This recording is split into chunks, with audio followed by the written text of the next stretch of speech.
ಸಬ್ junior national kabaddi ಚಾಂಪಿಯನ್ಶಿಪ್ಗೆ ಮಹಿಳಾ ಮತ್ತು ಪುರುಷರ ವಿಭಾಗಕ್ಕೆ HMT ಕಾಲನಿ ಬಾಯ್ಸ್ ಆಯ್ಕೆ ಆಗಿದ್ದಾರೆ. ಹೇಳಿ ಸರ್, ಇದ್ರ ಬಗ್ಗೆ ಏನು ಹೇಳ್ತಾ ಇದ್ದೀರಿ ನೀವು? ನಮ್ಮ HMT ಕಾಲನಿ ಬಾಯ್ಸ್ ಕೇಶವ ತಂಡದಿಂದ ಇಬ್ಬರು ಹೆಣ್ಮಗಳು ಒಬ್ಬರು ಸೆಲೆಕ್ಟ್ ಆಗಿದ್ದಾರೆ. ನಮಗೆ ತುಂಬ ಹೆಮ್ಮೆ ಇದೆ. ಅದರಿಂದ ನಮ್ಮ ಇದು ಗ್ರೌಂಡಿಂದ ಸೆಲೆಕ್ಟ್ ಆಗಿ ಹೋಗಿರೋದು ಬೆಂಗಳೂರಿಂದ ಹುಡುಗಿ ಒಬ್ಬಳೇ ಆಗಿರೋದು ನ್ಯಾಷನಲ್ಗೆ. ಅದು ಅರೇನಲ್ಲಿ ನಡೀತದೆ. 35 ಸಬ್ ಜೂನಿಯರ್ಸು. ಅದ್ರ ಬಗ್ಗೆ ತುಂಬ ನಮಗೆಲ್ಲರೂ ಮಕ್ಕಳಿಗೂ ಒಂಥರ ಖುಷಿ ಇದೆ. ಎಲ್ರಿಗೂ ಅದ್ರ ಬಗ್ಗೆ ಸಂತೋಷ. ಯಾವ ಏಜ್ ಗ್ರೂಪಲ್ಲಿ ಅವರು ಸೆಲೆಕ್ಟ್ ಆಗಿದ್ದಾರೆ? 16 ವರ್ಷದಲ್ಲಿ. 16 ವರ್ಷ ಏಜ್ ಗ್ರೂಪಲ್ಲಿ. ಈ ಹಿಂದೂ ಮತ್ತು ಸೆಲೆಕ್ಟ್ ಆಗಿದ್ದಾರೆ ನಿಮ್ಮ? ಪ್ರತಿ ವರ್ಷ ನಮ್ಮ ಟೀಮಿಂದ ಒಬ್ಬೊಬ್ರು ಆಗ್ತಾನೆ ಇದ್ದಾರೆ. ಮತ್ತು ಈ ಸರಿ 6 ಜನ ಆಗಿದ್ದಾರೆ. ಈ ಸಲ 6 ಜನ ಆಗಿದ್ದಾರೆ. ಸೀನಿಯರ್ಸ್ ಒಂದು, ಜೂನಿಯರ್ಸ್ ಒಂದು, ಬೀಚ್ ಕಬಡ್ಡಿ ಒಂದು, ಮತ್ತು ಇನ್ನೊಂದು ಸಬ್ ಜೂನಿಯರ್ ಒಂದು. ಈ ಸರಿ ಸಬ್ ಜೂನಿಯರ್ ಇಬ್ಬರು ಆಗಿದ್ದಾರೆ. ಈ ವರ್ಷದಲ್ಲಿ ಒಟ್ಟು 6 ಜನ ನಮ್ಮ ಕರ್ನಾಟಕ ಟೀಮ್ಗೆ ಆಡಿದ್ದಾರೆ. ನಮ್ಮ ಕ್ಲಬ್ಬಿಂದ HMT ಕಾಲನಿ ಬಂದು ಕೇಶವ ಅಂತ. ನೀವು ತುಂಬ ವರ್ಷ ಕೋಚ್ ಮಾಡ್ತಾ ಇದ್ದೀರಿ ಕಬಡ್ಡಿಗೆ? 30 ವರ್ಷದ ಕೋಚ್ ಮಾಡ್ತಾರೆ. ಒಬ್ಬೊಬ್ರು ಬೆಳೀತಾ ಇದ್ದಾರೆ. ಒಬ್ಬೊಬ್ರು ಪ್ರತಿ ವರ್ಷ ಒಬ್ಬರು ನಮ್ಮ ಟೀಮಿಂದ ನ್ಯಾಷನಲ್ ಚಾನ್ಸ್ ಸಿಗ್ತದೆ. ಬೆಂಗಳೂರಲ್ಲಿ ಕಂಟಿನ್ಯೂ ನಡೀತಾರೆ. ನಮ್ಮದು ಒಂದು 65 ವರ್ಷದಿಂದ ನಡೀತಾರೆ. ನಾವು ಹುಟ್ಟಕ್ಕೆ ಮುಂಚೆಯಿಂದ ನಡೀತಾರೆ ಬೆಂಗಳೂರು HMT ಕಾಲನಿ. ಆಮೇಲೆ ಒಂದು 40 ವರ್ಷದಿಂದ ಕೇಶವ ಟೀಮು ನಡೆಸ್ತಾ ಇದ್ದೀವಿ. ಈ ಟೀಮಿಂದ ಪ್ರತಿ ವರ್ಷ ಒಬ್ಬರು ಆಡ್ತಾ ಇದ್ದಾರೆ. ಈ ವರ್ಷ ಬಂದ್ಬಿಟ್ಟು 6 ಜನ ಆಡಿದ್ದಾರೆ. ಅಂದರೆ ಒಂದು ರೆಕಾರ್ಡ್ ಕ್ರಿಯೇಟ್ ಮಾಡಿದ್ದಾರೆ ತಂಡದಿಂದ. ಏನು ನಿಮ್ಮದು ಫ್ಯೂಚರ್ ಪ್ಲ್ಯಾನ್ ಏನಿದೆ? ನೆಕ್ಸ್ಟ್ ಫ್ಯೂಚರಲ್ಲಿ ಏನು ಫ್ಯೂಚರ್ ಮಕ್ಕಳನ್ನ ಬೆಳೆಸ್ಬೇಕು. ಅವ್ರಿಗೆ ಒಂದು ಉದ್ಯೋಗ, ಸರ್ಕಾರದಿಂದ ಒಂದು ಉದ್ಯೋಗ ಕೊಡಿಸ್ಬೇಕು. ಅವ್ರು ಚೆನ್ನಾಗಿ ಓದಬೇಕಂದ್ರೆ ನಮ್ದು ಆಸಕ್ತಿ ಅಂತ. ಯಾಕೆ ನೀವು ಸೆಲೆಕ್ಟ್ ಮಾಡ್ತೀರಿ ಮಕ್ಕಳನ್ನ ನೀವು ಟೀಮ್ಗೆ? ಅವರು ನಮ್ಮ ಸೆಲೆಕ್ಷನ್ ಕಮಿಟಿಯಿಂದ ಅವ್ರು ಮಾಡ್ತಾರೆ. ಯಾರು ಚೆನ್ನಾಗಿ ಆಡ್ತಾರೆ ಬೆಂಗಳೂರಲ್ಲಿ ಅವ್ರು ಆಮೇಲೆ ಕರ್ನಾಟಕ ಫುಲ್ ಸೆಲೆಕ್ಷನ್ ಕರೀತಾರೆ. ಅವಾಗ ಅಲ್ಲಿ ಯಾರು ಉತ್ತಮವಾಗಿ ಇದು ಮಾಡ್ತಾರೋ ಅವ್ರನ್ನ ಕೊಡ್ತಾರೆ. ಬರೀ ಬೆಂಗಳೂರದವ್ರು ಮಾತ್ರ ಅಥವಾ ಸ್ಟೇಟಿಂದ ಬೇರೆ ಕಡೆ? ಕರ್ನಾಟಕ, ಇಡೀ ಕರ್ನಾಟಕದ ಬರ್ತಾರೆ. ಅವ್ರಿಗೆ ಇಲ್ಲಿ ಉಳಿಲಿಕ್ಕೆಲ್ಲ ವ್ಯವಸ್ಥೆ ಮಾಡ್ತೀರಾ? ಅಲ್ಲಿ ಸ್ಟೇಡಿಯಮಲ್ಲಿ ಎಲ್ಲ ಉಳಿಲಿಕ್ಕೆಲ್ಲ ವ್ಯವಸ್ಥೆ ಇದೆ. ನೀವು ಸ್ಟೇಡಿಯಮಲ್ಲಿ ಅದೆಲ್ಲ ಮಾಡ್ತಾ ಇದ್ದಾರೆ. ಅಂದರೆ ಈಗ ಕಬಡ್ಡಿ ತುಂಬ ಪಾಪ್ಯುಲರ್ ಆಗ್ತಾ ಇದೆ ಈಗ ಡೇ ಬೈ ಡೇ. ಈಗ ಪ್ರೋ ಕಬಡ್ಡಿ ಇದೆ ಅದು. ಮತ್ತು ಇವತ್ತು 2.5 ಕೋಟಿ ಗಂಟ ಇದ್ದಾರೆ ಒಬ್ಬ ಪ್ಲೇಯರ್ಗೆ. ಪ್ರೋ ಕಬಡ್ಡಿ ಆಡೋ ಪ್ಲೇಯರ್ ಕಬಡ್ಡಿ 30 ಲಕ್ಷದಿಂದ 2.5 ಕೋಟಿ ಗಂಟ ಇದೆ ಒಬ್ಬ ವ್ಯಕ್ತಿಗೆ. ನಿಮ್ಮ ತಂಡದಿಂದ ಯಾರು ಪ್ರೋ ಕಬಡ್ಡಿ ಎಲ್ಲ ಆಡಿದಾರ? ನಮ್ಮ ತಂಡದಿಂದ 3 ಜನ ಆಡಿದಾರಲ್ಲ ಪ್ರೋ ಕಬಡ್ಡಿ. ಸುಖೇಶ್ ಹೆಗಡೆ, ಪ್ರಶಾಂತ್ ರಾಯ್ ಅವರೆಲ್ಲ ನಿಮ್ಮಿಂದನೇ ಕೋಚ್ ಆಗಿ ಇಲ್ಲಿಂದ HMT ಕಾಲನಿ ವಯಸ್ಸಿನ ಆಡಿ ಮುಂದಕ್ಕಲ್ಲಿ ಹೋಗಿದ್ದಾರೆ. ಪ್ರೋ ಕಬಡ್ಡಿದಾಗ ಆಡಿದ್ದಾರೆ. ಕ್ಯಾಪ್ಟನ್ ಆಗಿದ್ದಾರೆ.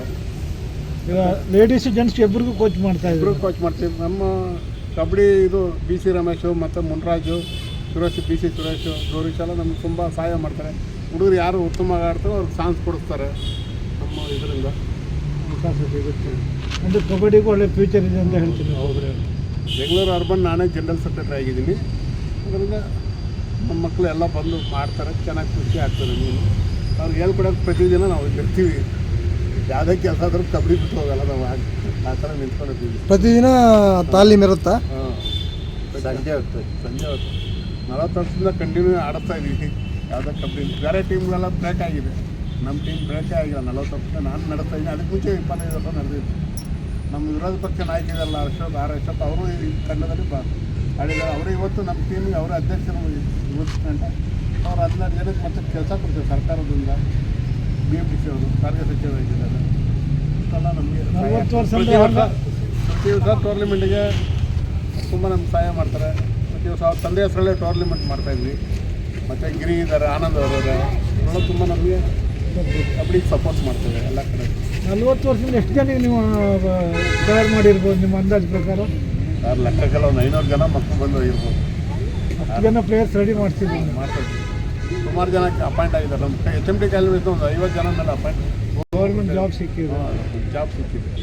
ನಮ್ಗಂತ ಸೀನಿಯರ್ ಇದ್ದಾರೆ. ಹೇಳಿ ಸರ್, ನಿಮ್ಮ ಹೆಸರು ಹೇಳಿ? Shekhar R, Bengaluru urban general secretary.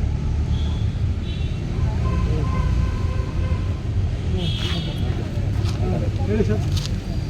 ನಾವು HMT ಕಾಲನಿ ಬಾಯ್ಸು ಮತ್ತು ಕೇಶವ ಕ್ರೀಡಾ ಮಂಡಳಿಯಿಂದ ಇಲ್ಲಿ ನಾವು ಅಭ್ಯಾಸ ವರ್ಗವನ್ನು ಪ್ರತಿನಿತ್ಯ ಸಾಯಂಕಾಲ 6 ಗಂಟೆಯಿಂದ 9 ಗಂಟೆ ಹೈಸ್ಕೂಲ್ ಮಕ್ಕಳಿಂದ ಫಸ್ಟ್ PUC ಮಕ್ಕಳಿಂದ ಕಾಲೇಜಿನ ಒಂದು ವರ್ಗವರೆಗೂ ನಡೆಸ್ತೀವಿ. ಸೀನಿಯರ್, ಜೂನಿಯರ್, ಸಬ್ ಜೂನಿಯರ್ 3 ವಿಭಾಗವಾಗಿ ನಾವು ಈ ಕೋಚ್ ಮಾಡ್ತಾ ಇರ್ತೀವಿ. ಇದರಲ್ಲಿ ನಮ್ಮ ಶೇಖರ್ ಮತ್ತು ನಮ್ಮ ಸಹಪಾಠಿಗಳು ಸಿದ್ದರಾಜು, ವಿವೇಕ್ ಶೆಟ್ಟಿ ಎಲ್ಲರೂ ಸೇರಿ ಈ ಸಂಸ್ಥೆಯನ್ನು ನಡೆಸ್ಕೊಂಡು ಬಂದಿದ್ದೀವಿ. ನಮಗೆ ಇದಕ್ಕೆ ಮೂಲಭೂತ ಕಾರಣಕರ್ತರಾದರು ಅಶೋಕ್ ಅವರು. ಮತ್ತು ಇಲ್ಲಿ ನಮಗೆ ಈ ಕ್ರೀಡಾಂಗಣಕ್ಕೆ ನಮಗೆ ಸಹಾಯ ಮಾಡಿದಂಥವರು ಆನಂದ್ ಅವರು. ಡೆಪ್ಯೂಟಿ ಮೇಯರ್ ಆದಾಗ ನಮಗೆ ಈ ಕ್ರೀಡಾಂಗಣವನ್ನು ಮತ್ತು ಬೆಳಕಿನ ಇದನ್ನೆಲ್ಲ ಅವರು ನಮಗೆ ಒದಗಿಸಿಕೊಟ್ಟು ಮುಂದಕ್ಕೆ ಅವ್ರನ್ನ ತುಂಬ ಕೆಲಸ ಕೇಳ್ಕೊಂಡಿದ್ದೀವಿ. ನೆಕ್ಸ್ಟ್ ಎಲೆಕ್ಷನಲ್ಲಿ ಅವ್ರು ಬಂದಾಗ ನಮಗೆ ಭರವಸೆ ಕೊಟ್ಟಿದ್ದಾರೆ ಮಾಡಿಕೊಡ್ತೀವಿ ಅಂತ. ಮತ್ತು ಇದು ಮಳೆ ಬಂದಾಗ ಚೌಕಿ ಇಲ್ಲದೆ ಇರೋದ್ರಿಂದ ಅದೊಂದು ತಡವಾಗಿರೋದ್ರಿಂದ ಅದನ್ನು ಇದು ಕ್ಯಾನೋಪಿ ಇದನ್ನು ಮಾಡಿಕೊಡ್ಬೇಕು ಅಂತ ನಾವು ವಿನಂತಿಸ್ಕೊಂಡಿದ್ದೀವಿ ಆರ್ ಅಶೋಕ್ ಅವ್ರನ್ನ. ಅವರು ಮಾಡಿಕೊಡ್ತೀನಿ ಅಂತ ಮತ್ತು ಅವ್ರ ಮಗ ಶರತ್ ಅವರು ನಮಗೆ ಆಶ್ವಾಸನೆಯನ್ನು ಕೊಟ್ಟಿದ್ದಾರೆ. ಮತ್ತು ನಮ್ಮ ನಮ್ಮ ಕ್ರೀಡಾಪಟುಗಳು ಇವರು ಉತ್ಸಾಹದಿಂದ ಹುಮ್ಮಸ್ಸಿಂದ ಬಂದು ಇಲ್ಲಿ ಭಾಗವಹಿಸಿ ಆಟ ಆಡ್ತಾರೆ ನಿತ್ಯನೂ. ಈಗ ನಾವು 22ನೇ ವರ್ಷ ರಾಜ್ಯ ಮಟ್ಟದ ಪಂದ್ಯಾವಳಿಯನ್ನು ಸತತವಾಗಿ ನಡೆಸ್ಕೊಂಡು ಬಂದಿದ್ದೀವಿ. ಇದುವರೆಗೂ ಬ್ಯಾಂಗ್ಳೂರಲ್ಲಿ ಯಾರೂ ಅಂಥ ಒಂದು ಸತತವಾಗಿ ನಡೆಸ್ಕೊಂಬಂದಂಥ ಕ್ಲಬ್ ಯಾವುದೂ ಇಲ್ಲ. ಅದರಲ್ಲಿ ನಾವು ಪ್ರೈವೇಟ್ ಕ್ಲಬ್ಬಲ್ಲೇ ನಮ್ಮದೇ ಒಂದು ನಂಬರ್ 1 ಆಗಿ ಇವತ್ತು ರಾಜ್ಯದಲ್ಲಿ ಹೊರಹೊಮ್ಮಿದೆ. ಮತ್ತು ನಮ್ಮ ಕಬಡ್ಡಿ ಸಂಸ್ಥೆಯಿಂದ ಸೀನಿಯರು ಮತ್ತು ನಮ್ಮ ಶೇಖರ್ ಅವ್ರ ಮಗ ಕಿರಣ್ ಸೀನಿಯರ್ ನ್ಯಾಷನಲ್ಸ್ಗೆ ಹೋಗಿದ್ದಾರೆ. ಮತ್ತು ಅನೇಕ ಕ್ರೀಡಾಪಟುಗಳು ಮತ್ತು ಇವಾಗ ಹೋಗಿದ್ದ ಅಂತ ಒಂದು ಹುಡುಗಿ ಒಂದು ಹುಡುಗ 35ನೇ ಸಬ್ ಜೂನಿಯರ್ ಪಂದ್ಯಾವಳಿ ಹರಿಯಾಣದಲ್ಲಿ ಹಮ್ಮಿಕೊಂಡಿದ್ದಾರೆ.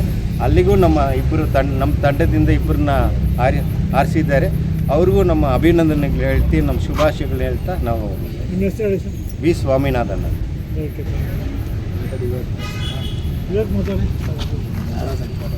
ಏನು ಹೇಳ್ತೀವಿ, ನ್ಯಾಷನಲ್ ಸೆಲೆಕ್ಟ್ ಆಗಿದ್ದಾರೆ ಇಬ್ಬರು. ಇದ್ರ ಬಗ್ಗೆ ಕೇಶವ ಸ್ಪೋರ್ಟ್ಸ್ ಕ್ಲಬ್ ಮತ್ತು HMT ಕಾಲೋನಿ ಬಾಯ್ಸಿಂದ ಇಬ್ಬರು ಹರಿಯಾಣದಲ್ಲಿ ಸಬ್ ಜೂನಿಯರ್ 35ನೇ ವರ್ಷದ್ದು ಏನು ಪಂದ್ಯಾವಳಿ ನಡೀತಾ ಇದೆ 27ರಿಂದ 30ನೇ ತಾರೀಕಿಗೆ ನ್ಯಾಷನಲ್ ಲೆವೆಲ್ದು.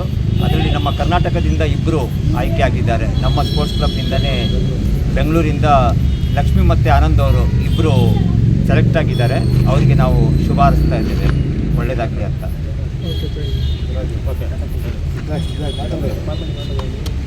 ಹಾಗೆ ಇರಿ. ಮಾತಾಡ್ಸೋದು ಎಲ್ಲರೂ ಹೇಳ್ರಿ ಆಲ್ ದ ಬೆಸ್ಟ್ ಅಂತ ನೋಡಿ ಅಣ್ಣ ಅಲ್ಲಿ.